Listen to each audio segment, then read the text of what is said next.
We're not actually racist. We just tell a lot of racist jokes. As a matter of fact, I don't even see race when I look at people. And when it comes to Asians, I don't even see gender. I like to tell every girl that I go on a date with the same thing the second we start the date. Honey, I fuck like I fight. Mostly with women. That's as you said, 6. For those of you who didn't get it, I insinuated that I frequently commit domestic violence and occasionally fuck dudes. For those of you who know me, it's funnier because it's actually flipped. And I grew up going to VA hospitals when I was younger because my dad was in the military.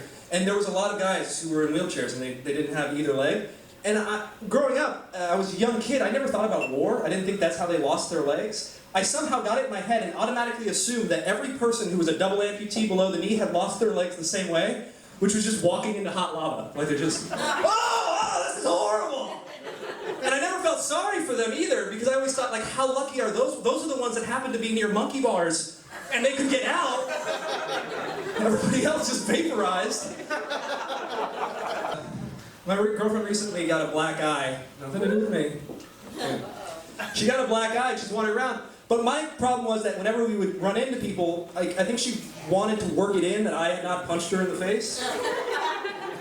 So we'd meet people and she'd be like, oh, I walked into the door, I walked away. And I had to start telling her, like, stop telling people that. Don't tell them that happened. She's like, why? What? I don't want them thinking bad things about you. And my whole view is this, and I think a lot of guys have this perspective. I don't hit women, but there are certain women that I don't want to know that.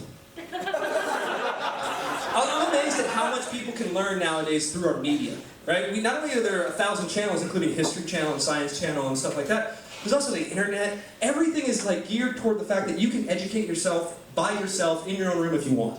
That wasn't around when I was a kid, right? We had shitty TV when I was a kid. I learned one thing my entire life from TV growing up, and that was from a Blow Pops commercial.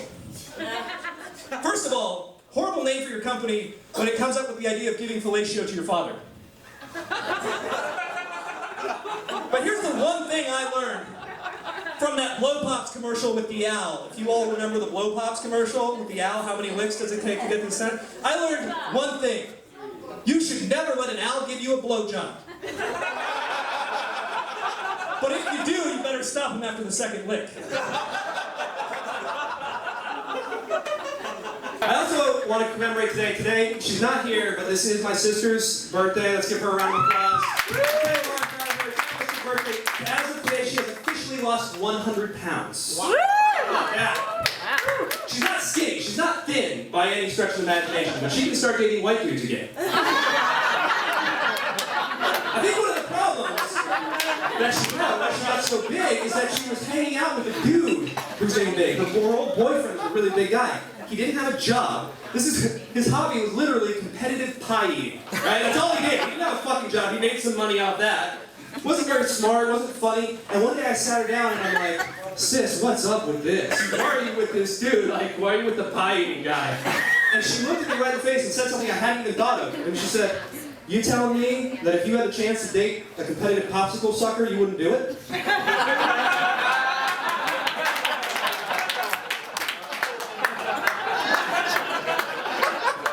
I love oral sex jokes. I like oral sex jokes. I also like the name of things. What about the most basic name? Blowjob. That is the most inappropriately named thing on earth. It's the exact opposite of what it is. It's as if like there's a room full of guys that got together and were like, hey, have you heard about this sucking thing? I think it's awesome. We gotta think of a name for it. What should we call it? Let's call it fucking. They're sucking and it's fun. Let's call it Suck Fun. And the guy's like, no, you're an idiot. If you do that, it's awesome. People are just going to stay home all the time, getting suck funds, they're never going to go to work. The fucking economy's going to collapse. You got to give people the wrong impression. Let's make it hard to know what they're doing and give it a negative connotation. We'll call it blow and job. They'll be doing the exact opposite and think it's working. I just thought it'd be funny to watch like an adolescent girl who wasn't quite sure about things. She was really innocent, but she was hooking up with a boy for the first time, and she wanted to give him a blowjob, but only knew about blowjobs from the word. So she would like pull his penis out and just be like,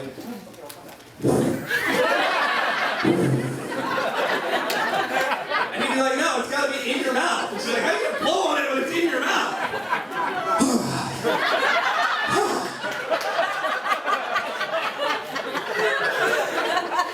Speaking of blowjobs I've given recently,